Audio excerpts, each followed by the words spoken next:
Muito bem, estamos ao vivo, mais uma vez, com mais um Conjectura. Você que chega para nos acompanhar, é muito bem-vindo e muito bem-vinda. Hoje nossa live de número 22 para falar sobre urgência na justiça social. Como pensar a justiça distributiva frente ao cenário da pandemia. E para conversar conosco sobre esse tema, hoje nós temos o prazer de receber a professora Júlia Sicheri Moura. Oi, Júlia, muito bom dia, obrigado aqui por colaborar com a nossa iniciativa. Oi, pessoal, tudo bem? Muito bem, Tudo bem. bom dia, Júlia, muito bem-vinda, bom dia, Danilo, bom dia a você que vai chegando à nossa live, já as tradicionais lives de segunda, em que a gente recebe aqui um pesquisador ou pesquisadora das ciências humanas, porque vocês já sabem, mas não custa lembrar, não é, Danilo? Nós somos o Exatamente. Conjectura, um projeto de divulgação, defesa e promoção das ciências humanas. Estamos aqui para poder pensar fatos da atualidade a partir desse amplo referencial de conhecimento que esta área do saber, as ciências humanas, produz. E você é muito bem-vinda, muito bem-vindo, especialmente se puder compartilhar a nossa live no momento em que ela ocorre, isso é muito importante para os nossos objetivos, faz com que o conteúdo aqui alcance um público maior, e é o que é para o que todos nós trabalhamos aqui. Então, muito bem-vinda mais uma vez a professora Júlia, que vai estar conosco hoje falando sobre esse tema importantíssimo, né, Danilo? Da justiça social, especialmente nesse contexto dramático da pandemia. Muito bem-vindo a todos, então. Então, só gostaria de lembrar, Wayne, aqueles recadinhos também já tradicionais, né? Que nós estamos aqui ao vivo todas as segundas e quintas-feiras, sempre às 11 horas da manhã, no horário de Brasília, ou 10 horas, aí no horário local de Mato Grosso do Sul, quem nos acompanha de Campo Grande e região. Mas você pode nos acompanhar também em outras plataformas. Caso você não tenha disponibilidade de nos assistir aqui ao vivo, você consegue acompanhar as nossas lives em formato de vídeo pelo nosso canal do YouTube. Você que gosta também de podcast, consegue ouvir os nossos programas lá no nosso canal de divulgação do Spotify. E temos também o nosso perfil do Instagram, por onde a gente faz as divulgações, as postagens referentes aqui ao Conjectura, também as sugestões culturais dos nossos participantes. Os links para você acessar essas demais redes sociais estão todos aqui na descrição dessa live. Então pedimos por gentileza que você nos acompanhe nesses demais canais e reforçando o pedido do N, se possível, compartilhe a nossa live enquanto ela acontece, para que a gente consiga aí aumentar a nossa rede de divulgação e de defesa das ciências humanas. Júlia, então, antes de entrar propriamente no tema da justiça distributiva, eu gostaria de pedir para você, por gentileza, para você se apresentar aqui para os nossos espectadores. Então, agradeço mais uma vez o convite, né, como eu estava conversando, né, com os apresentadores ali, o Danilo, o Enio, né, eu acho que realmente é um momento, é um canal muito bom para a gente estar fazendo essas trocas, né, nesse momento onde a gente está impedido, né, de estarmos presencialmente juntos e juntas. Então, uma apresentação, bom, né,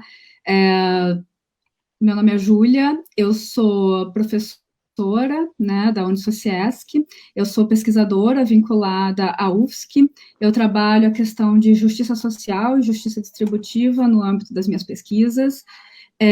Eu gosto bastante também de ocupar esse lugar, enfatizando também, informando e lembrando que eu sou mãe.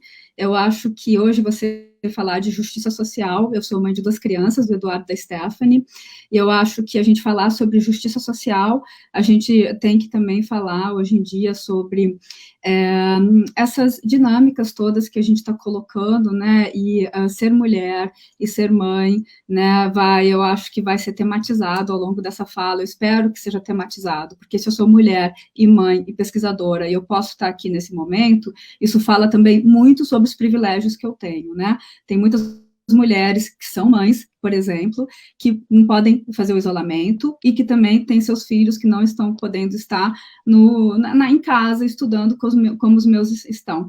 Então, além de falar isso com muito orgulho, né, que eu sou mãe, eu também coloco essa questão que eu acho que falar sobre justiça social hoje é falar sobre os privilégios e colocar esses privilégios nessa lente para a gente tentar analisar o tipo de sociedade que a gente está vivendo hoje, né? Então, é isso. Ao longo desse encontro, eu espero que outros interesses apareçam também. Perfeito. Eu acho que a gente pode começar já, então, Júlia, começar o nosso bate-papo aqui, por esse viés, então, na questão dos privilégios, né? E aqui eu vou compartilhar uma impressão que eu tinha, pelo menos no início da pandemia, ou talvez uma esperança, que era a seguinte, de que quando a pandemia se instalou, podemos dizer assim, de vez, né, no Brasil, eu tinha a impressão de que era chegada a hora, então, de nós mobilizarmos as nossas forças para rever certos privilégios que existem, né, na nossa sociedade, que são permitidos em virtude da nossa legislação, das nossas instituições, enfim. E eu falo aqui, claro, especialmente de privilégios econômicos, né, de grupos sociais que são mais abastados e que conseguem se perpetuar, né, essa perpetuação de privilégios é algo que já perpassa aí algumas gerações, mas é claro que esse grupo de mais favorecidos, ele também tem cor, também tem gênero, ele também, né, tem uma posição geográfica específica onde ele se encontra. Né? Então eu fiquei assim, sempre com essa expectativa de que, bom, agora eu acho que vai ser o momento de que nós vamos abrir os olhos, então, e acordar para as mudanças sociais que são verdadeiramente necessárias para o enfrentamento dessa doença, porque todos nós já sabíamos, mesmo antes dela, que sabíamos da precariedade do SUS, né, do Sistema Público de Saúde, sabíamos que ele não conseguiria atender a demanda que estava por vir, e que, portanto, se fazia necessário repensar a forma de financiar aquilo que é efetivamente de interesse público, e, portanto, atacar, né, ou rever as estruturas, as instituições que possibilitam, que permitem esses privilégios, justamente para retirar, né, por parte desses privilégios daqueles que têm mais e que sofreriam muito pouco com essa retirada, em prol do benefício do todo, especialmente do benefício daqueles que são menos favorecidos. Mas o que se observa é que, na verdade, isso não aconteceu, né? Infelizmente, eu acho que... E aí eu queria te perguntar, a gente perdeu uma oportunidade, Júlia? A gente tem perdido essa oportunidade de uma reforma institucional mais ampla para criar, vamos dizer assim, uma rede de proteção social mais efetiva, ou mesmo para entrar efetivamente no tema, né? A gente está perdendo a oportunidade de criar um Brasil mais justo, de ter uma distribuição de renda, de riqueza e de outros bens sociais mais justa, né, no nosso país? Bom, muito obrigada pela pergunta. Eu acho que ela é multidimensional, né? Tem muitos aspectos assim para falar dela, mas até nos estudos, nas coisas que eu estava pensando aqui para trazer para vocês, primeiro com relação, então eu estava olhando, né, o livro do Piketty, ali, O Capital no Século XXI, e o Piketty é interessante como ele vai traçar a ideia de que momento histórico, né, que efetivamente a gente conseguiu se organizar, a sociedade conseguiu se organizar efetivamente para visando medidas de diminuição, né, da desigualdade social. E, efetivamente, desde a Revolução Industrial, os únicos momentos onde isso ocorreu foram os pós-guerras, né? Então, se você for olhar a literatura ali, você vai ver que justamente aquele cenário da miséria, da pobreza, até que a literatura também conseguiu ali, um Les Misérables, né? Os próprios textos, a arte conseguiu depor com relação à miséria e à pobreza e à condição de indignidade, tá? Por que eu estou recorrendo à história, né? Porque a nossa história não é uma história de lutar contra a desigualdade, né?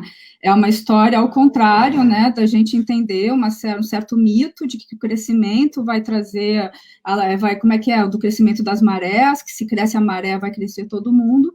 E isso aí foi um mito que não se efetivou na prática, ao contrário, a gente está vivendo, né, no Brasil e no mundo, já está vindo, né, nas últimas décadas, né, a gente já está tendo uma concentração gigante de renda, e daí por que você colocou? Será que a gente perdeu a oportunidade? O que eu acho, e aí tem a ver com aquilo que a gente estava conversando também, o que eu tenho pensado sobre isso agora é o seguinte: a gente está lidando com um momento onde a gente valoriza imensamente essas plataformas virtuais que possibilitam esses encontros, tá? E realmente que bom que eles existem, porque essa é a ferramenta que eu estou aqui conversando com vocês, né? Mas, ao mesmo tempo, se a gente for olhar, só nessa pandemia, eu peguei alguns dados aqui do Policy Studies, os bilionários do mundo já lucraram na ordem de 120 bilhões, só na pandemia. Quem são esses que lucraram, né? Na Amazon, o Bezos, o Zuckerberg conseguiu 25 bilhões, o Zoom, que é a plataforma que eu uso para trabalhar, né, para dar aula, também teve mais lucro no âmbito dos bilhões. E a minha visão agora, a minha intuição, é que a gente se distancia da morte. A gente está distante, a gente não está... A gente que eu estou falando é nós privilegiados, que fique claro, né? Nós, o nosso privilégio de poder estar aqui, falando com vocês, enquanto meus filhos estão sendo cuidados, vocês também, se estão aqui nesse momento comigo, também estão privilegiados, né? E todos que estão nos ouvindo agora, certamente são privilegiados que não estão correndo atrás do seu ganha-pão, se colocando em risco, né, nesse momento.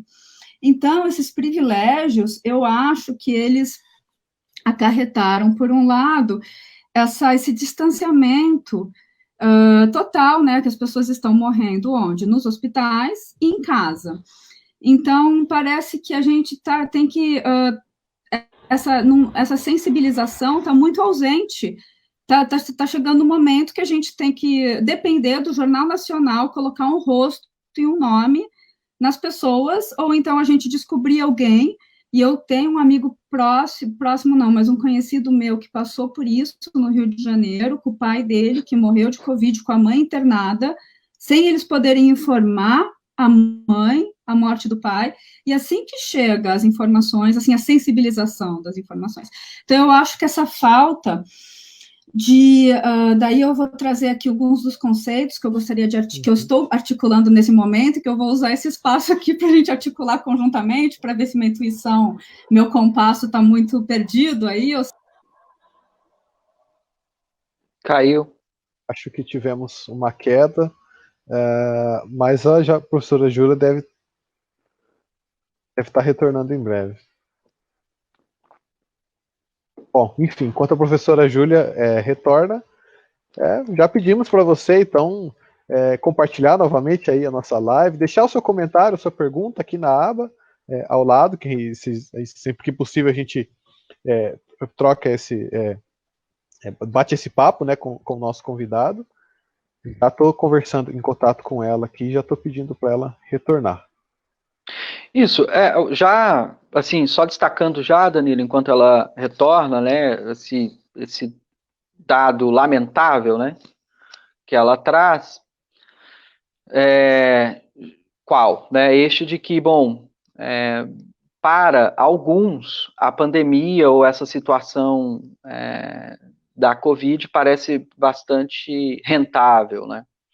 Então, ela já destacava esse elemento, né, de como esse momento acaba sendo privilegiado economicamente para alguns segmentos ou corporações, né, enquanto, de outro lado, o que a gente observa é uma economia mundial entrando num grande colapso, né, então essa é uma das grandes contradições que muito difícil de admitir, não é? Quer dizer, como é que um período como esse, numa situação como essa, ela já voltou aí, essa contradição parece tão eloquente, né? De um lado, Júlia, eu estou comentando enquanto você volta, né? Esse dado que você já trouxe, né? Essa contradição tão eloquente de um lado, enquanto essa situação da pandemia coloca a economia mundial em frangalhos ou em colapso, e de outro lado, outros segmentos, né? Acabam tendo rentabilidade e lucros bilionários aí, né? Quer dizer, um tipo de contradição que já merece de nós uma reflexão.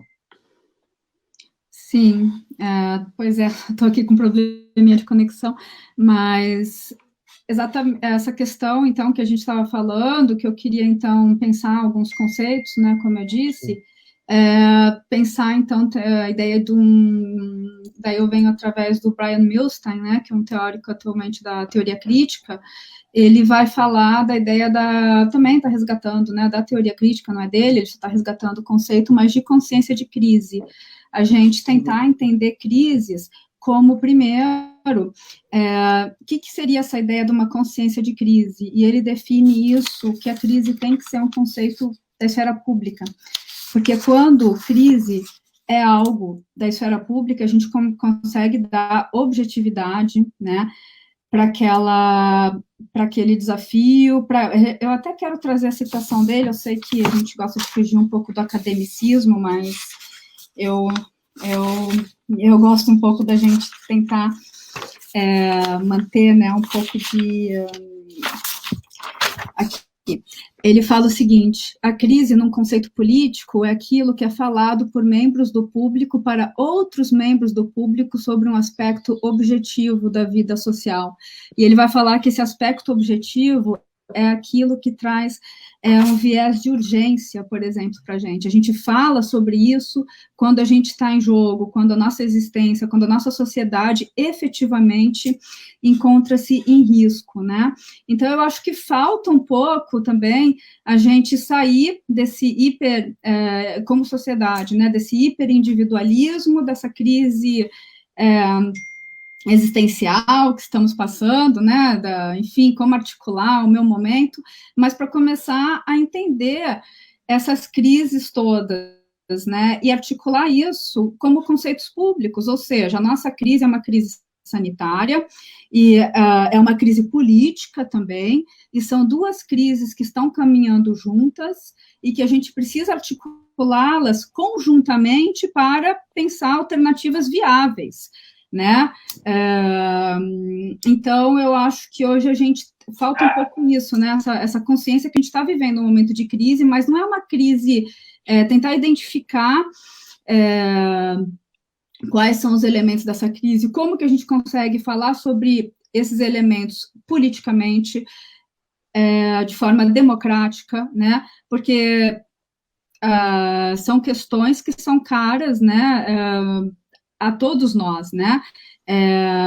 E a questão que você estava colocando, né, das desigualdades, certamente também a pandemia é um momento de as coisas estão mais claras, não tem mais negacionismo de racismo, negacionismo de sexismo, negacionismo de Brasil, na verdade, as pessoas não são pobres, né, ou não querem trabalhar, enfim. A gente não tem mais espaço para isso, espaço dentro do razoável, porque está nítido, né, quem está morrendo mais. Assim, os próprios veículos de comunicação, que nunca noticiaram isso, estão colocando isso na agenda, né? Então, eu acho que essa ideia que vem através do Milstein, ela pode ajudar, tá? E deixa eu ver aqui. Então, acho que dá para a gente começar a trabalhar por esse viés, né? Um pouco também. Será que não falta articular um pouco melhor esse conceito como crise, como um conceito público? Acho que isso tem muito a ver com a nossa incapacidade, né? Nossa questão de educação política, de conseguir colocar o chapéu do cidadão nesse momento, né? Tirar o chapéuzinho dos seus privilégios e colocar o chapéu da cidadania. Perfeito. Eu acho que a gente pode exatamente conversar sobre esse ponto, porque até algo que eu estava já refletindo já recentemente, porque assim, enfim, só fazer um contexto rápido. Eu estava lendo um artigo a respeito do filósofo que eu tenho me dedicado mais, né, especialmente na tese, que é o John Rawls, e o John Rawls ele fala, né, na defesa dos princípios de justiça dele, que ele tenta articular ali valores políticos que estariam, vamos dizer assim, imersos numa tradição democrática já de longa data, pode-se assim dizer. Né? E daí alguns autores questionam, na verdade, se de fato isso acontece, especialmente pelo fato do John Rawls ele tem um princípio de justiça que é um dos princípios, né, que tem um viés bastante igualitário, né, que determina que as desigualdades elas têm que ser dispostas de modo a favorecer aqueles que têm menos, que é o que o pessoal costuma chamar de princípio da diferença, que toda desigualdade ela só se justifica, na verdade, se houver algum ganho para quem passa a ter menos, porque se não houver nenhum ganho, então o padrão para se avaliar é, na verdade, uma situação de igualdade, de distribuição. Enfim, não vou entrar muito no mérito, mas o meu ponto seria, na verdade, o seguinte, né, que das leituras que eu estava fazendo, estava lendo a Simone Chambers, e ela coloca, na verdade, isso em questão, né? Fala, olha, mas para a gente aceitar um princípio como esse, nós teríamos que ter uma sensibilização e pode ser assim, até assim dizer, uma disposição de entender que nós próprios somos membros de um empreendimento cooperativo, de entender que, na verdade, a sociedade é uma cooperação das pessoas, que elas colaboram, que os seus planos, os seus projetos, as suas atividades, elas são interligadas e elas podem se voltar para o bem delas todas, né? Podem se voltar para o bem comum, para a promoção, para a defesa dos seus interesses.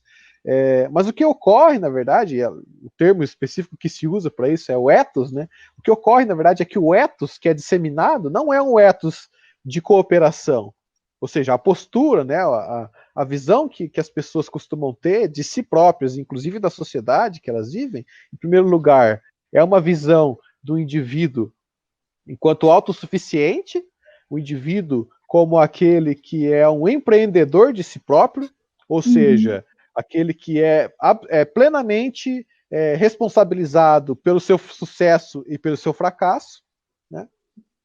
E ver a sociedade, muitas vezes, ver o público e o próprio outro como um entrave, muitas vezes como um obstáculo à consecução dos fins, à consecução dos interesses dele próprio.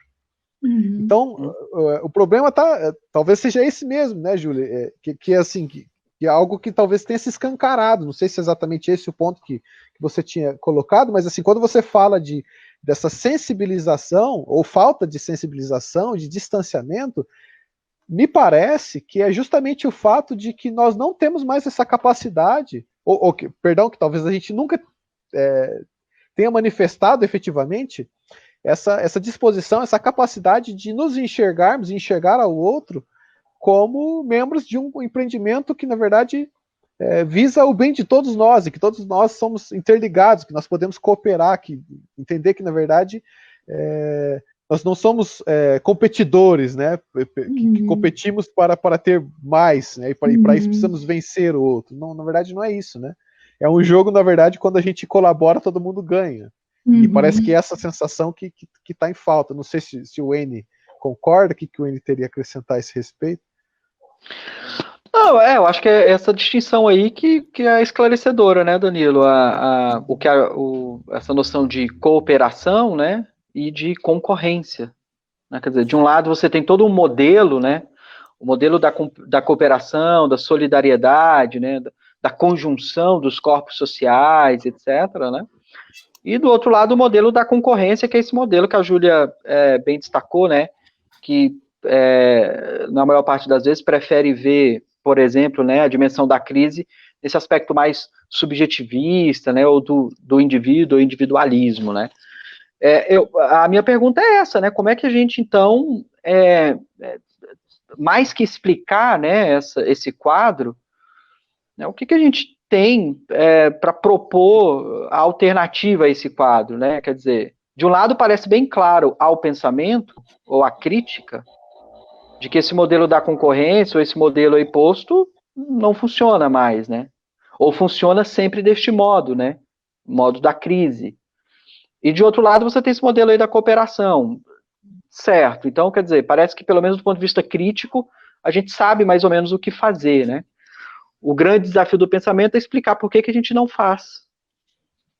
Né? Então, vocês, por exemplo, né, Júlia, essa questão da justiça social, né? O que eu quero dizer é isso.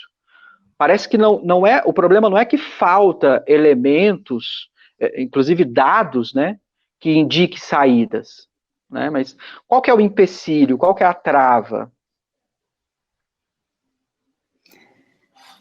Bom, são muitas travas, né? Mas eu acho que, só voltando, né, como me coloco, esqueci de me apresentar nesse sentido, né? Mas me filio em termos, assim, de orientação, visão de mundo, né? Com o pensamento de John Rawls, que entende que a justiça, ela, a partir do pensamento, né, de John Rawls, a gente coloca justiça conectada com justiça social. Isso aí, teoricamente, surge a partir da teoria da justiça, né? Então, você falou quais são os empecilhos, daí só por que eu estou falando de Rawls. Se o Danilo trouxe, né, o princípio da diferença, que seria esse princípio redistributivo, eu acho que em Rawls também eu encontro, né, alguns caminhos interessantes da gente pensar a superação disso, porque muitas vezes a gente coloca, vou tentar explicar o rawlsianês de forma não técnica, né, mas, digamos, essa teoria que tem traz para dentro de si uma preocupação, né, com a igualdade, igualdade, então, pensando, né, na redistribuição, das oportunidades. Então, só porque em Rawls também, além do princípio da diferença, que é o princípio redistributivo, a gente tem dois outros princípios que são importantíssimos, que é o princípio da igualdade de oportunidades e é o princípio que a gente chama de fair value, né? O que eu queria falar, por que eu quero falar desses dois princípios? Porque você me pergunta, assim, uma saída, eu acho que não tem nenhuma saída muito clara no sentido, assim, vamos fazer isso que um novo mundo vai ser possível, já posso garantir para os meus filhos ali que meus netos vão ter meio ambiente, vão ter saúde, educação. Acho que nada hoje fala isso, né? Está tudo mostrando ao contrário. Parece que tudo mostra que se a gente não fizer uma revisão total da nossa existência, da forma como a gente existe no mundo, as coisas até em termos ambientais e de justiça intergeracional, nosso futuro tá ali, né? Estamos enxergando a luz do fim do túnel, né? Mas, ou melhor, o fim do túnel, né? Sem luz. Mas, querendo falar desses dois princípios, eu vou falar só do fair value, porque o que o Rawls, então, e eu estou trazendo o Rawls porque filósofo pensa assim, tá? Pensa através de conceito e tenta fazer essas pontes, né? É uma questão normativa, mas eu acho que é bem importante que ele vai falar que é um princípio. O que isso quer dizer? Que a gente tem valor igual, valor equitativo, cada pessoa tem um valor equitativo na sociedade. E esse fair value para o Rawls, por que é importante? A gente vai falar das instituições, é muito interessante que o Rawls entende que esse princípio que pode parecer tão abstrato, ele está, inclusive, em texto constitucional na teoria dele, tem que ser resguardado constitucionalmente. E o que é o fair value? O fair value não é só a capacidade de você de exercer a sua cidadania através de ocupar um cargo, e também não é só sobre votar em pautas que estão colocadas. Para esse princípio do fair value realmente ter a importância dele numa sociedade justa, ele tem que falar sobre colocar a agenda, ele tem que dar a todos a capacidade de não votar na agenda dos outros, e sim de começar a estabelecer uma nova agenda. E eu acho que esse é um dos caminhos que a gente tem que olhar. O que é que está obstacularizando que a gente pense em novas agendas? E aí é a questão que a gente estava colocando hoje, que se chama Vou trazer ali como é que é o nome? Shoshan, não quero... não sei se vocês já estão familiarizados com aquela teórica americana que vai falar do capitalismo da vigilância. Shoshana, depois eu posso passar a referência dela, o nome dela é um pouco complicado. Mas, enfim, ela coloca... Zuboff. Shoshana Zuboff, obrigada. ela coloca, assim, um dos empecilhos é esse. Então, olha só, a gente está num momento que tem um empobrecimento, aumento de desigualdade, com aumento de riqueza, justamente para as pessoas que estão detentoras quase. Antigamente falava dos meios de comunicação, da imprensa, né? Qual que era a visão anterior? Que se você fosse detentor de um canal de imprensa, de comunicação, então a sua voz ecoa mais, porque você tem um jornal e chega para milhares de pessoas, enquanto uma voz... Só que hoje a gente tem a nossa voz filtrada, por isso que eles chamam de um capitalismo. Então, parece que eu acho que essa questão tem que ser tematizada e é difícil, não tem uma resposta. Mas uma das respostas passa por aí, por a gente conseguir colocar a nossa agenda. A nossa agenda não tem que ser uma agenda de crescimento a todo custo, uma agenda de crescimento que vai colocar em risco as próximas gerações. Onde já se viu isso? Parece que agora o crescimento é tudo ou nada, sabe? Entre outras agendas que parece que a gente fica refém, então, de fazer... olhar um pouco o cenário político hoje, né? Você fica um pouco aliviado com pessoas que não são loucas e que você, não, pelo menos tem essa pessoa aqui que está fazendo algo minimamente. Então, eu acho que tem essa questão, né? Como é que a gente pode colocar? Então, daí tem que pensar realmente o que está obstacularizando para se colocar novas agendas. Como que faz esse princípio do fair value funcionar? Então, eu sou um pouco crítica de quem vai criticar o Rawls. Eu defendo, eu sou uma Rawlsiana, como eu disse, assim, porque eu acho que ele tem elementos ali na teoria dele. Se a gente vai falar, gostaria depois, né, que também se falasse um pouco sobre desigualdade de gênero e de raça. Eu acho que é uma teoria que chega no seu limite ali, não conseguiu atingir esses objetivos, mas outros objetivos que vão falar da redistribuição, ela é bem forte para a gente repensar ali o que tá nesse teórico. Perfeito. Júlia, tem um comentário aqui do espectador nosso, Felipe Barbosa.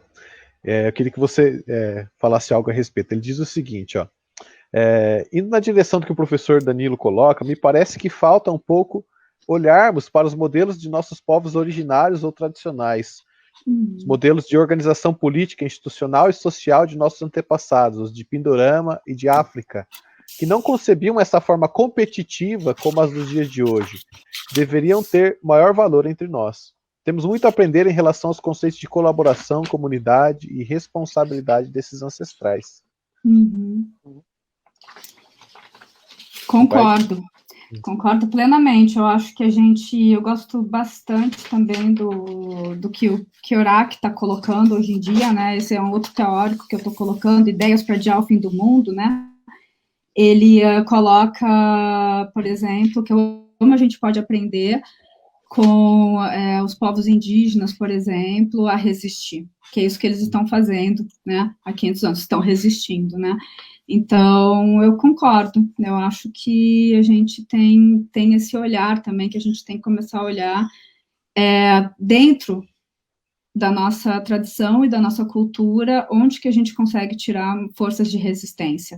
Porque isso também é um meia-culpa, ou não sei se é meia-culpa, mas é uma crítica que a gente tem que fazer nas humanidades, sem querer rechaçar o pensamento, como, assim, a gente está falando aqui de um teórico americano, outra professora de Harvard, que chegam para a gente, né, para nos ajudar a pensar a desigualdade, mas eu acho que é uma falta que a gente tem também de não complementar, não traduzir esse pensamento para o que a gente tem aqui, né? Tanto para as formas de existência, que são diferentes, de cooperação, quanto das formas de resistência, né? Que a gente consegue colocar, sem simplesmente ficar importando o modelo e jogando para frente, né? Como se fosse, assim, fácil. Eu até nessa linha, Danilo, do que o Felipe colocou, eu gostaria de insistir nesse aspecto, que é o seguinte, queria saber o que você pensa a respeito disso, Júlia. Seja do ponto de vista de teorias europeias, eurocêntricas, ou seja, né, da América do Norte, enfim, seja do ponto de vista de lições locais, né, como você acaba de dizer, e o Felipe acaba de chamar a atenção, o meu ponto é o seguinte, que do ponto de vista teórico, nós já sabemos o que fazer, já sabemos a solução. É isso que eu estou dizendo. Então, quer dizer, você pode desenhar o quadro, e eu acho que do ponto de vista teórico, eu diria, né, de que as soluções estão aí. Então, eu entendo assim, que a grande trava não é tanto nessa nossa capacidade de poder pensar o que fazer, ou, né, de pensar uma agenda, como você colocou. E aí eu queria que você me dissesse o que você acha disso. Eu acho que o nosso grande entrave se chama arranjo político. Arranjo político.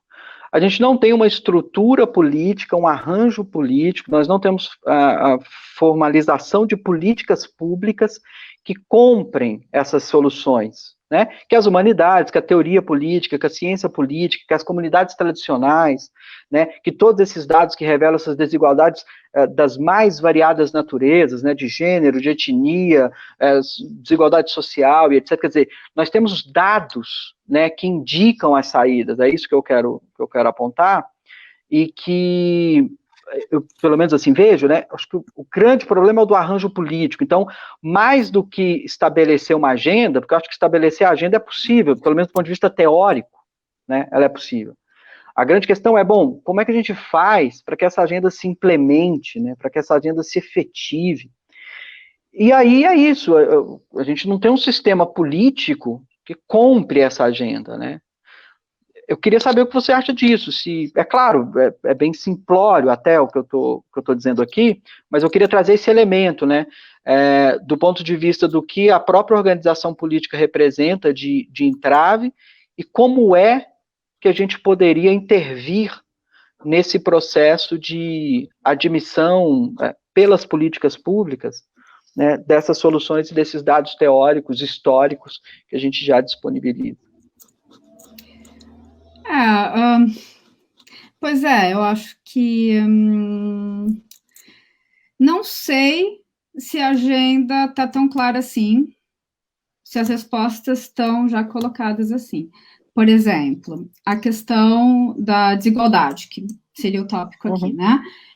A grande questão, uma das grandes questões hoje é se o auxílio emergencial, eu acho que vai ser um dos tópicos da política das próximas eleições, eu espero que seja, a questão da renda mínima, tá?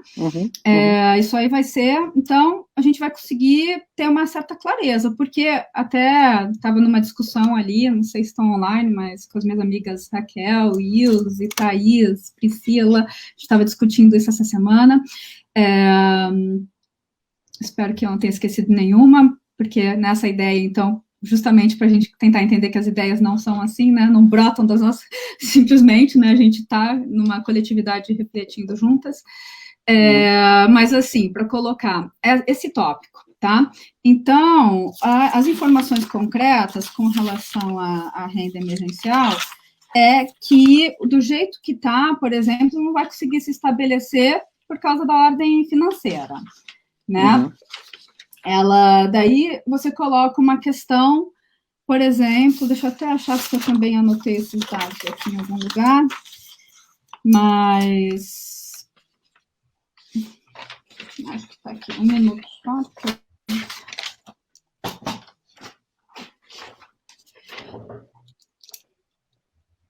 Bom, mas o que eu queria falar é o seguinte, essa questão vai ser uma questão que a gente vai ter que tratar politicamente, financeiramente. Qual que vai ser o gasto, por exemplo, ou de se no futuro ter algo como a renda mínima universal? Alguém poderia falar, mas vai custar muito caro, o país vai falir por causa disso. E aí que entra essa questão de possibilidades, por isso que eu falei, de uma consciência da crise que vai conseguir trazer, então, essas respostas, mas como? Coletivamente, né? Porque se uma coisa que ficou clara dessa pandemia é que toda e qualquer pessoa pode entrar, toda não, né? Se você é bilionário, já garantiu 50 gerações para frente, que nem vão existir, provavelmente, você não está nesse risco. Só que, assim, nós, meros mortais, né, provavelmente estaremos, podemos entrar numa situação de vulnerabilidade a qualquer momento da nossa vida. E nisso o pensamento, né, de Martha Nussbaum, das mulheres, assim, veio com muita força, a questão do cuidado, tá?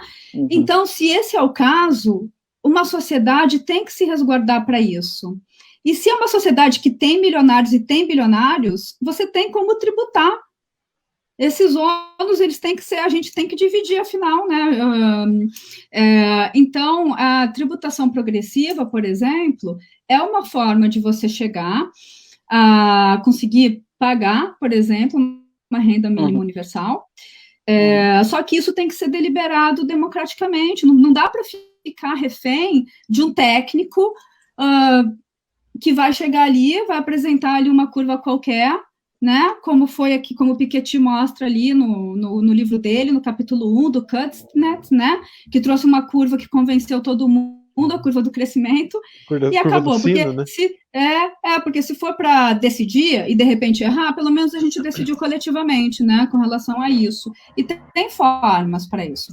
Agora, de fato, agora o sistema político, como você estava colocando, ele não é só, eu acho que o Rawls, então, por isso que eu gosto de falar a partir de uma teoria, a partir de um pensamento que eu compartilho, ele fala para a gente das instituições.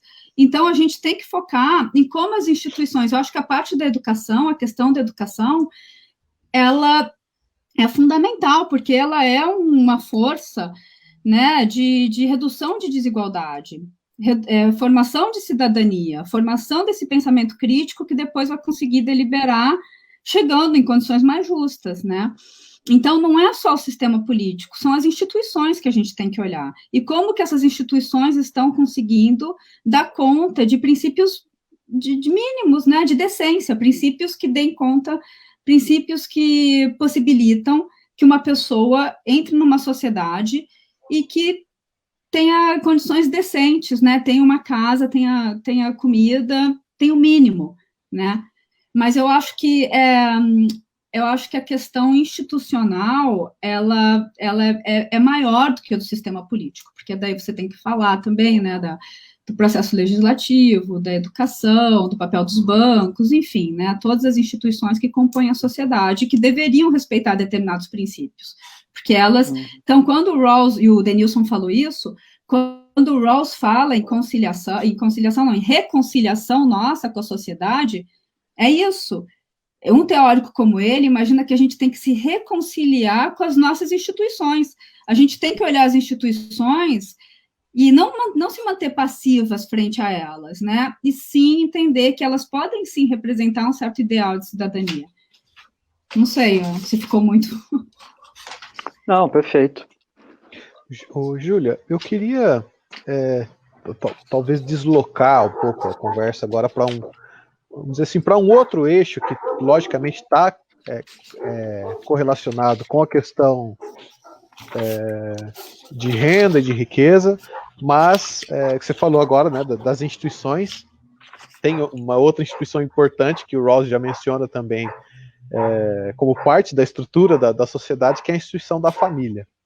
Então, para pensar a justiça sobre o outro viés, né, para pensar a justiça também sobre o viés das questões de gênero e das questões de raça. Eu até fiz questão ali de colocar no texto, né, de chamada aqui da nossa live, o número de mortos e o número de infectados, ele é maior, né, entre classes mais baixas, de bairros periféricos, e gira em torno de 60% a 62% o número de mortos maior entre pessoas negras.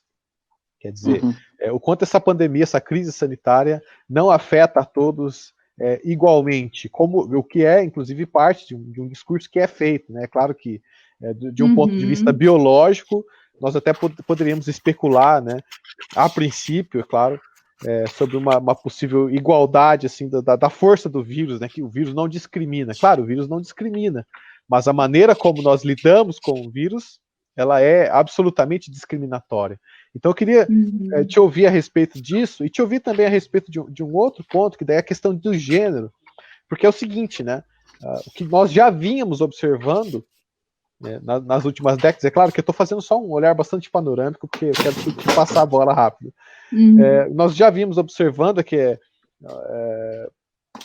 houve sim uma entrada, pode-se assim dizer, da mulher no mercado de trabalho, isso foi visto, claro, como um caminho importante para a emancipação feminina, mas esse trabalho ele não veio acompanhado da destituição do trabalho do cuidado, do trabalho no âmbito do doméstico, né, no âmbito familiar. E, logicamente, então, o que se observa é que a mulher ela ficou com 2 trabalhos: o trabalho para fora de casa, para ajudar no sustento da família, e o cuidado dentro de casa, o trabalho do cuidado dos filhos, do lar, etc. Dentro do contexto da pandemia, isso também se apresenta. Se eu não estou enganado, foi a Ilse, né, Wayne? Você me recorde se eu estiver enganado, que trouxe para nós um dado interessantíssimo de submissão de trabalhos acadêmicos, de quanto a proporção de trabalhos acadêmicos submetidos por homens aumentou no período da pandemia. Ou seja, que agora, em virtude da reclusão, né, todo mundo supostamente não teria que lidar com o trabalho, né, externo, mas como as tarefas do trabalho do cuidado acabam sendo sempre colocadas sobre a mulher, o trabalho acadêmico, então, acaba sendo deixado de lado, e por isso observa-se, né, observou-se essa queda. Essa revista ela colocou esse índice, se não estou enganado, a Ilse que trouxe esse dado para nós, que é interessantíssimo. Mas eu queria então te ouvir a esse respeito, Júlia. Em primeiro lugar, como que a gente pode pensar, você sempre traz isso para nós, né, da questão das instituições, que é algo que é muito importante de se mobilizar. Existe saída? Como que a gente pode pensar saída para construir algo que assim, não seja tão... Não olhe essas disparidades tão gritantes, tão agudas, porque não dá para a gente simplesmente olhar para dados como esses, que apontam desigualdades gritantes, né? Número de mortes, número de infectados, né? O trabalho, a dimensão do trabalho que é depositada quase que exclusivamente sobre um gênero. Como que a gente articula isso? Como que a gente imagina saídas, né? Conjectura uma sociedade mais justa? Aonde que a gente precisa trabalhar para superar esses problemas? Ai, Danilo, difícil, né? Mas assim, vamos por partes. Primeiro, esse estudo da Ilse. Eu queria até, não sei se está aqui me ouvindo, minha mãe, tá? Ela é pesquisadora 1A do CNPq, né? Ela é uma referência na área dela, epidemiologista. Agora todo mundo conhece os epidemiologistas. Eu fico brincando com ela que eu passei minha adolescência sem ninguém saber direito o que minha mãe fazia, e hoje os epidemiologistas são as nossas celebridades, né?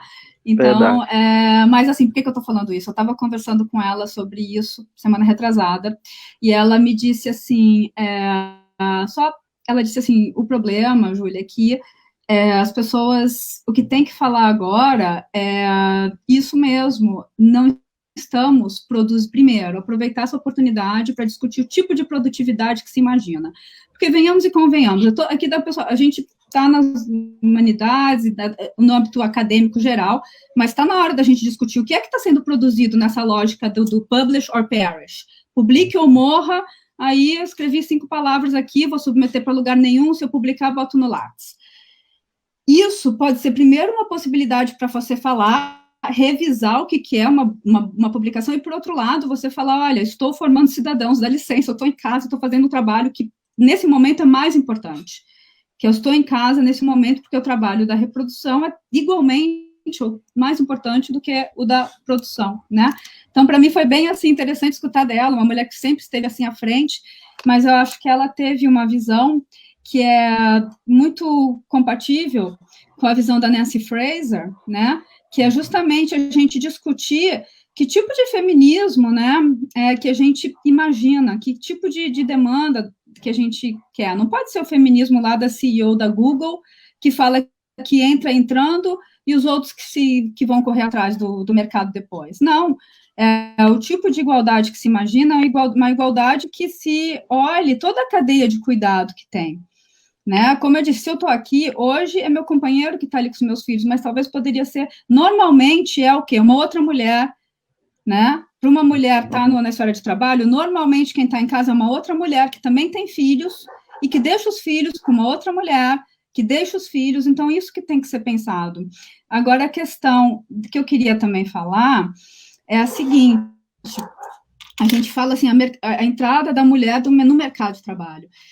E isso aqui eu estou sendo muito, estou lendo, então, primeiro uma questão que eu queria colocar, que, assim, nós, mulheres da minha geração, pelo menos que estudaram filosofia, quase não tive a sorte de ter a professora Rosa Dias, que estuda Nietzsche, professora Vera Portocarrero, quero falar o nome delas, né, porque foram mulheres importantes na minha formação, entre outras, só que estudei poucas mulheres teóricas, né, e estudei feminismo negro, nunca nem entrou, não estava na pauta, né, de formação.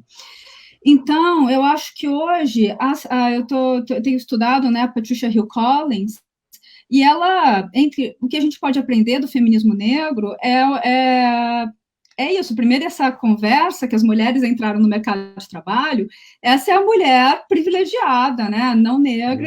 As mulheres negras sempre estiveram incluídas, ainda que precariamente, né, sempre trabalharam, né, sempre tiveram que fazer sustento.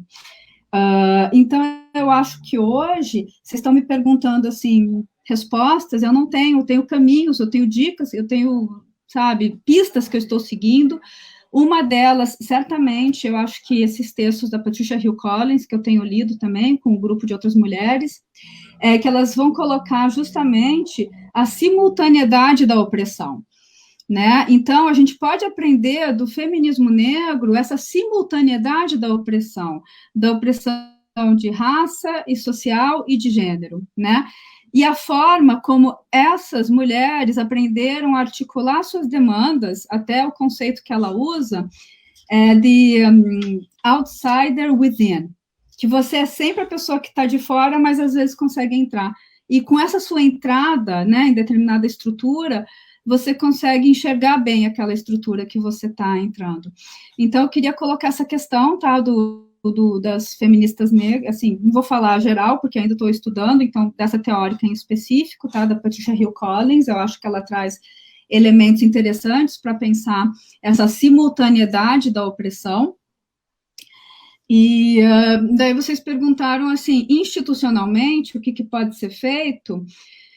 Você pode pegar desde, por exemplo, aqui, claro, é muito... Primeiro, assim, colocar às claras isso, né? Eu acho que o primeiro momento é o momento de reflexão, tentar entender por que determinadas, até profissões. Hoje eu sou professora da enfermagem. Eu tenho 2 turmas de enfermagem, eu tenho um aluno apenas. Se vocês forem olhar os profissionais de saúde, esses profissionais que estão na linha de frente, que mais têm morrido, são essas pessoas, são mulheres. Na maior parte das vezes, também, em muitos lugares, as mulheres negras, né? Então, você percebe como que esse contexto, e daí, institucionalmente, o que a gente tem? A gente tem que a enfermagem é uma das poucas profissões que não tem piso salarial unificado no Brasil. E, mais do que isso, é uma profissão que, se vocês forem olhar ali a história da enfermagem, com a Florence Nightingale, a partir da Florence Nightingale, você tem uma ideia que é uma profissão de doação, dedicação, quase uma vocação de se dar totalmente. Uhum. E é algo que nas aulas eu tenho que desconstruir isso, porque não tem profissão que tem que te colocar nesse papel de sacrifício. Só que a própria história, então, cada história, por isso que eu digo assim, eu acho que assim, a gente, mais do que respostas gerais, se a gente conseguir essas pistas, uma pista é essa, vamos olhar a história da enfermagem no Brasil. A gente vai entender muito sobre opressão, vai entender muito sobre por que essa opressão recaiu sobre as mulheres, vai entender muito sobre o racismo, porque no Brasil você teve as escolas de enfermagem, elas se fundaram num viés de espírito público muito grande, mas depois teve a instituição Rockefeller, que entrou aqui no Brasil e começou a fazer um filtro para boas moças que poderiam exercer essa profissão. Então, eu não tenho muitas respostas gerais. O que eu tenho agora, uma tarefa, é que eu acho que se a gente conseguir, daí isso, olhar historicamente essas trajetórias, essas narrativas, a gente consegue pontualmente entender. Então, institucionalmente, o que você precisaria? Claro, você precisaria mais recursos, né, mais piso salarial, mais, enfim. Só perguntar para todas elas, não sei se alguma está aqui me assistindo, o que elas querem como profissionais, né? Ser respeitadas e receber de forma digna. Excelente. O N tem algo a colocar para Não, eu fico pensando, assim, de novo insistir nesse aspecto, né? Eu fico pensando que o nosso problema é claro, a Júlia coloca muito bem, né? É um problema muito variado, de muitas, né, inflexões, que requer muita reflexão, não tenho dúvida nenhuma disso, né? O problema, eu digo no sentido mais geral, né? De outro lado, eu insistiria nisso, justamente, né, todas as informações que a Júlia traz, né? Aponta para isso, de que o arranjo político é determinante nessas condições todas, né? Veja, ela acaba de citar, então, um pouco aí, né, de elementos da história da enfermagem, e que, de repente, em um determinado momento dessa história, uma instituição chega, né, ela citou aí o Rockefeller, e molda aí um certo tipo, né, de admissão, não sei direito, né, a respeito dessa profissão. Então, de novo, né, quando eu falo, ou quando eu insisto nesse aspecto de que o problema é de arranjo político, é claro, o problema institucional está envolvido, né? A política, ela se dá naturalmente mediada por instituições, né? Então, dizer que o problema é de arranjo político é, ao mesmo tempo, dizer que o problema é institucional, né? E aí, eu insistiria nisso, né, de tentar pensar, por exemplo, né, essa coisa de a redistribuição, né, a justiça distributiva, né, no cenário da pandemia. A Júlia trouxe aí a questão do auxílio emergencial, né. Há vários modos de pensar, de poder melhorar, aprimorar por exemplo, esse tipo de redistribuição, né. Claro que isso não resolve tudo, né, e esses modos, eles estão disponíveis. É isso que eu queria dizer. Eles estão disponíveis do ponto de vista teórico, né? Vocês me corrijam se eu estiver errado, mas o que o Rawls, né, o autor que vocês estudam, o que justamente significa em algum ponto a teoria do Rawls? É uma solução para o problema da justiça, da injustiça. Então nós temos uma solução teórica para o problema da injustiça. É claro que essa solução tem lá seus limites, tem lá seus problemas, tem lá seus contornos, etc. Então o que falta? De novo, né?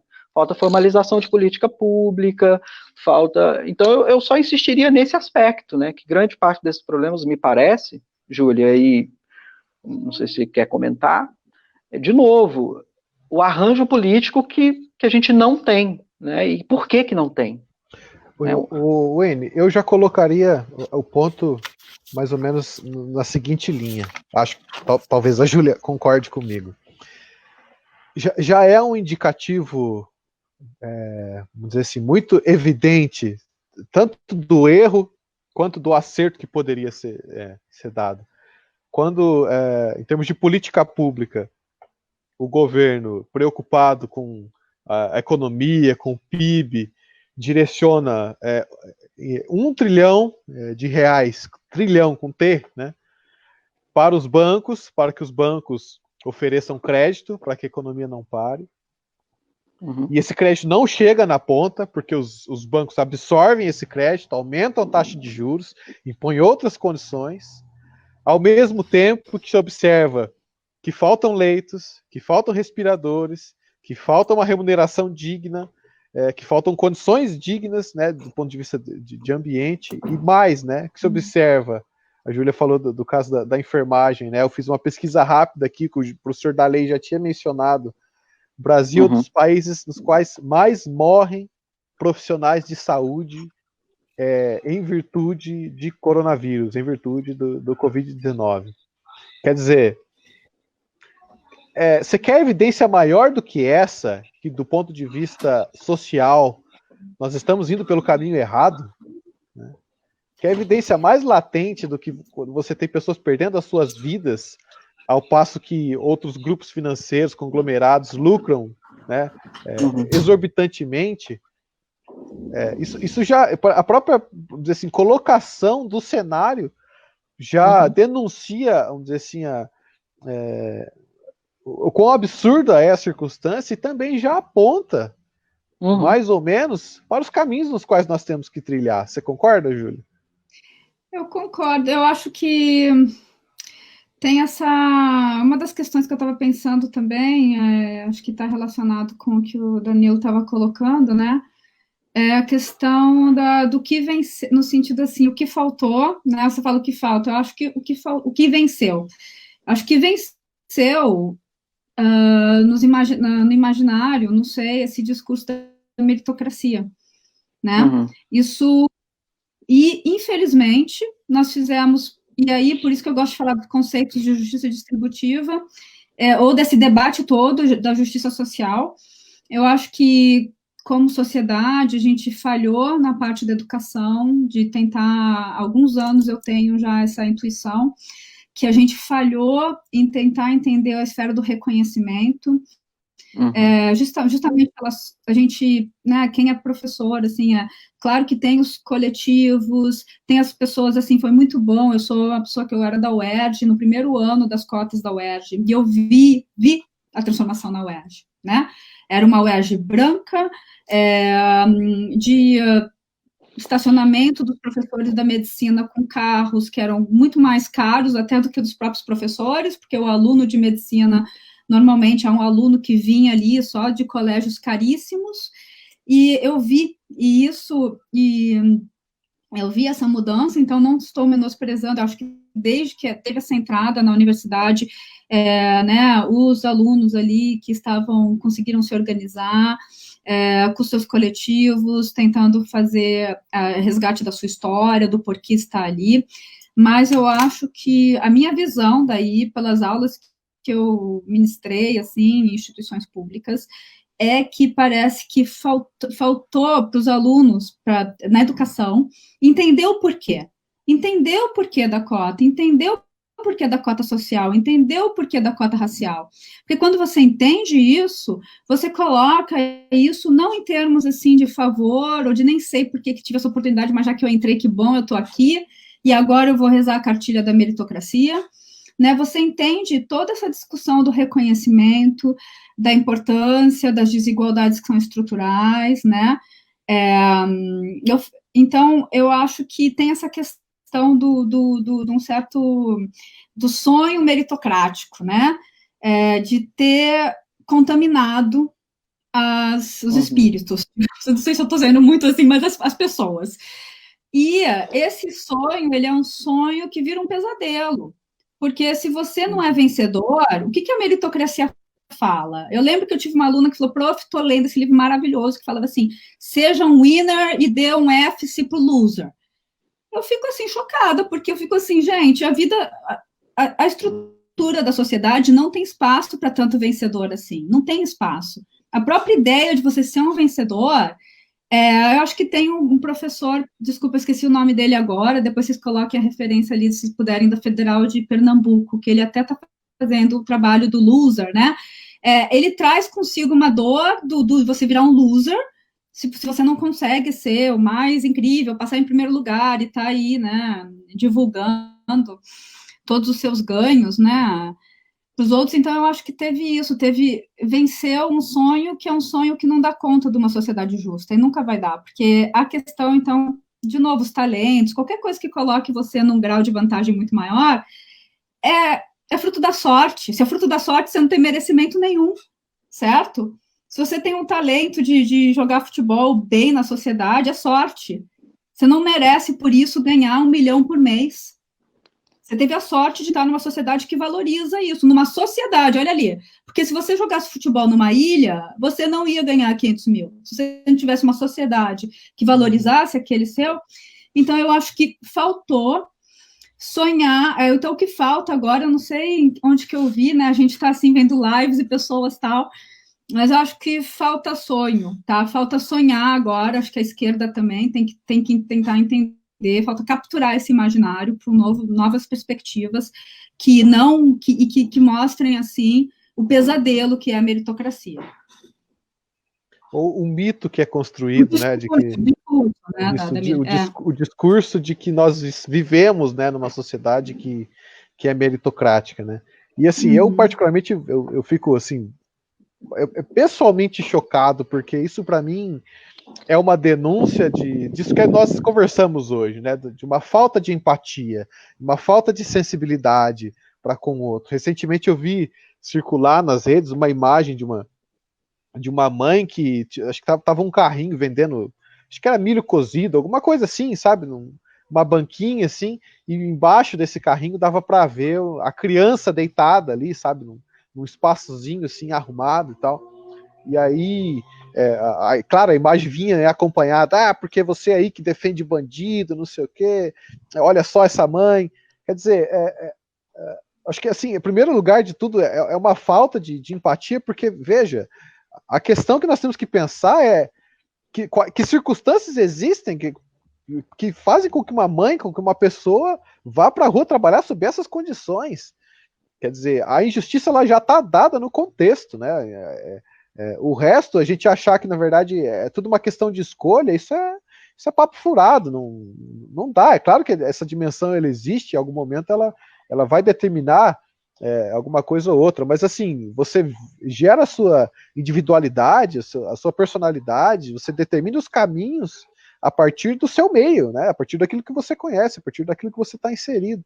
Enfim, mas eu acho que a Júlia ela toca num ponto essencial, que esse ponto de vista, esse ponto que é programático, né? Eu acho que a gente talvez pudéssemos encerrar o programa um pouco nessa conjectura, né? Ou conjecturando um pouco nessa linha, né?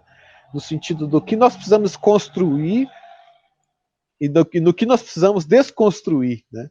E talvez uma das coisas que nós precisamos desconstruir é justamente esse mito, né? O mito de que nós vivemos numa sociedade meritocrática, o mito de que basta que você se esforce, que você vai atingir aquilo que você quer, né? O mito de que, na verdade, você vive, que você é autossuficiente, de que basta, você não precisa dos outros, né? De que você é empreendedor de si mesmo, de que o sucesso está nas suas mãos. E, por outro lado, a parte da construção, a questão educacional, que ela é fundamental, né? Eu já mencionei algumas vezes aqui, o N sabe, eu retomo novamente um texto do Honneth, que fala sobre educação democrática, e ele é um texto assim, que eu acho que é felicíssimo, porque ele faz uma denúncia do ponto de vista da história da filosofia, do quanto esse conceito da educação voltada para assim, o exercício da democracia, ele é negligenciado, sabe? O quanto nós, enquanto pensadores, enquanto filósofos, temos negligenciado o aspecto educacional.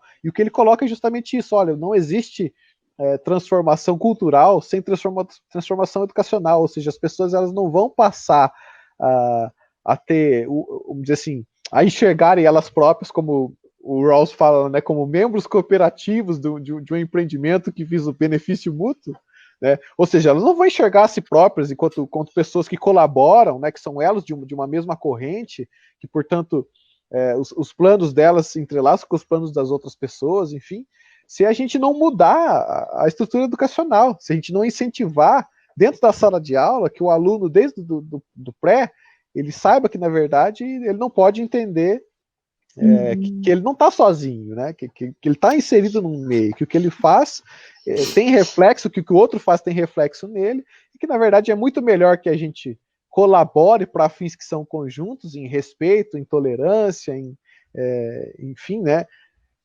Isso faz até com que nossos talentos eles aflorem de maneira mais propícia. O Honneth também coloca isso, né? Como que a educação, na verdade, cooperativa, ela acaba fazendo com que a gente exerça melhor todas as nossas potencialidades do que quando a gente tem uma formação que é mais individualista. Enfim, eu só consegui, a partir da fala da Júlia, tirar essas duas dimensões, sabe? A dimensão da desconstrução, que pode-se assim dizer até, entre aspas, né, mais fácil, porque é uma dimensão crítica, uma dimensão taxativa, né? A gente aponta os erros, mas eu acho que o grande desafio mesmo é a dimensão da construção, né? A dimensão da gente propor as alternativas, de propor as saídas, e a gente conseguiu fazer isso hoje. Eu acho que essa dimensão da educação que a Júlia colocou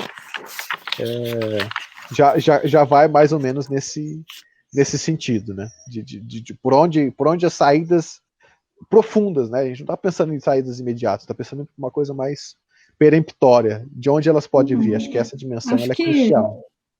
Infelizmente, acho que na esfera imediata a gente está pensando mais em frear a destruição do edifício, Perfeito. ainda que inacabado, mas que a gente tinha, né? Estava construindo algo, ainda que cheio de problemas, estava sendo construído, né? E agora parece que tem que ter um esforço primeiro, e aí daí não é à toa que um governo antigoverno, né, que veio para tentar desconstruir, assim, quase tudo que a gente tem, para destruir, vai atacar justamente isso, a ciência, a educação, as esferas que a gente tem, onde a gente só consegue falar sobre isso se a gente entender o que é ser cidadão, bem público. A educação tem que ser um bem público, afinal, né? Assim como agora, pelo menos a pandemia, mas a pandemia acho que trouxe um pouco a importância, né, da ciência, né? Sim. Esperamos que sim. Esperamos que esse valor perdure, né? Não fique submetido a essa circunstância adversa. Não. Eu só diria, assim, queria, claro, agradecer a Júlia pela enorme contribuição, assim, das ideias que ela trouxe, e como você, Danilo, eu destacaria duas lições, assim, que a gente pode tirar das reflexões da Júlia, né, que, de maneira bem breve, eu diria, né, como é que a gente deve pensar, ou como é que pode pensar a questão da justiça distributiva, né. A reflexão que a Júlia trouxe, né, me faz pensar em duas dimensões. Primeira, não se faz justiça distributiva sem dados, sem evidências da realidade. Então, todos esses números que a gente menciona, né, sobre a situação da mulher, situação de gênero, situação de etnia, situação do trabalhador, situação, enfim, da população que mora na periferia, da população que mora no centro, né, quer dizer, não se faz política pública, não se faz justiça distributiva sem dados. Não é? E segunda lição importante, Júlia, muito obrigado mais uma vez, é que não se faz justiça distributiva sem distribuição de ideias, sem consciência política. Né? Então, só retomando, ela iniciou, né, Danilo, a reflexão, chamando a atenção para o aspecto público da crise, né, como que a noção de crise tem que ser trazida para o aspecto, para a esfera pública, né, e termina justamente mostrando como que não dá para pensar justiça distributiva sem distribuir consciência política, né, quando você, Júlia, menciona o exemplo lá da UERJ, por exemplo, né, então, quer dizer, cotas são importantes, é claro que são importantes, mas precisam vir juntas de consciência política, do porquê, né, isso justamente está acontecendo, isso valeria para cada uma das situações, que são várias, né, de injustiça que a gente tem. Então, poxa, é só agradecer, Júlia, pela contribuição, se você quiser ainda comentar algum desses aspectos, mas brilhante sua exposição, muito obrigado. Eu que agradeço aqui a convite, só para a gente terminar, assim, eu acho que essa questão é importante, então, que a gente fale, né, eu sou filha da universidade pública, gratuita, de qualidade, minha formação, mestrado, doutorado, graduação, foi toda justamente devido a um investimento, a uma ideia de uma universidade que é capaz, assim, de formar, e que eu espero que, assim, acho que uma das pautas nossas tem que ser de defesa dessa universidade. Mesmo hoje eu sendo professora de uma universidade particular, eu falo para os meus alunos sempre isso, eu digo assim, não se trata, né, de uma destruir a outra, né, mesmo porque a universidade pública, ela vai conseguir, é ali que a gente tem uma instituição que possibilita a ciência, né, tem se tornado mais democrática ao longo dos anos, né, e inclusive tem formado quase todos os professores que hoje dão a mesma aula que dariam na universidade pública numa universidade particular, né, então, sem nenhum tipo de preconceito, né, nenhum tipo de justamente pela nossa formação. Então, eu sou muito grata pela minha formação ter sido na universidade pública, e eu espero que consigamos defendê-la, tá, de todos os ataques que ela tem tido aí nos últimos tempos. É isso. Júlia, só antes da gente encerrar a nossa conjectura, a gente sempre pede para o participante aqui, nosso convidado, nossa convidada, deixar pelo menos uma sugestão cultural para os nossos espectadores, alguma coisa que você goste, que você tenha apreciado, né, artisticamente aí nesse período de pandemia, um livro, uma série, um filme. Por gentileza, fique à vontade, compartilhe conosco algo que possa ser do interesse aí dos nossos espectadores. Tá bom, então eu vou sugerir o filme A Negação, chamado Denial, que ele é um filme de uma história real, de uma professora universitária, que escreveu um livro falando, né, sobre o Holocausto, e aí ela é processada na Inglaterra por um negacionista, dizendo que ela está... como é que é? Ele é um historiador e ele diz que ela está manchando a imagem dele como historiador, mas ele é um historiador negacionista do Holocausto, né? Então, é um filme muito bom para a gente refletir, assim, como que essa tese, assim, de como que a gente pode entender a importância, né, de nomear o absurdo, né? Não o discurso, a liberdade de expressão, ela não deve abarcar, por exemplo, mentiras que, inclusive, possam corroer processos democráticos. Então, é um filme muito bom. Infelizmente, eu fiquei sabendo que ele estava no Netflix, procurei no Netflix, não achei mais, então só consegui assistir pelo Google Play. Essa é a minha dica de cultura. A minha dica daí a Danila até perguntou, né, como eu sou também padeira, adoro fazer um pão nessa pandemia. Então, a minha dica é façam um pão em casa, cozinhem, né, a gente também consegue, tem outras formas também da gente tentar manter, né, uma certa sanidade nesse momento. Sim, e a minha terceira não é bem uma dica, vou fazer um pouco de propaganda pessoal, mas tem o meu livro, tá, sobre Rawls, quem quiser saber mais, tá, Compreendendo a Utopia Realizável, quem tiver interesse no livro, entre em contato comigo, que daí a gente pensa como é que eu posso fazer para ele chegar até você. Só me manda um e-mail. Show de bola. Então tá, qual que é o seu e-mail? juliasmoura@gmail.com. Então tá, porque daí eu vou colocar o seu livro também na arte de divulgação ali da sugestão cultural, tá? Junto com o filme. Tá, mas não fiquem entrando em Amazon, não fiquem dando dinheiro para Amazon, não. Eu tô quase assim, fazendo uma justiça distributiva com o meu livro. Ah, então... bacana. Tá bom. Então tá bom. Júlia, muitíssimo obrigado, tá? Pela disposição de participar aqui do programa conosco, também pela contribuição riquíssima que você trouxe para nós. Acho que a conexão do N aqui caiu, mas eu certamente falo por mim e por ele. Foi um grande prazer tê-la aqui e poder conversar com você. E é isso, muito obrigado a você também, que nos acompanhou até agora no Conjectura. Eu e o professor N estaremos de volta na quinta-feira para repercutir um pouco do que foi conversado hoje com a professora Júlia. A N está voltando aí. Então é isso, agradeço muito a participação de todos. N, já estou me despedindo, você teve uma quedinha aí, mas estamos de volta na quinta-feira. Perfeito. Muito obrigado, Júlia, mais uma vez. Obrigada, eu que agradeço, tá bom? E parabéns aí pela iniciativa de vocês, excelente. Então tá bom. Júlia, peço que não saia da live enquanto eu encerro aqui, tá? Tá bom. Tá. Obrigado, pessoal, então nos vemos na quinta. Um abraço, tchau, tchau.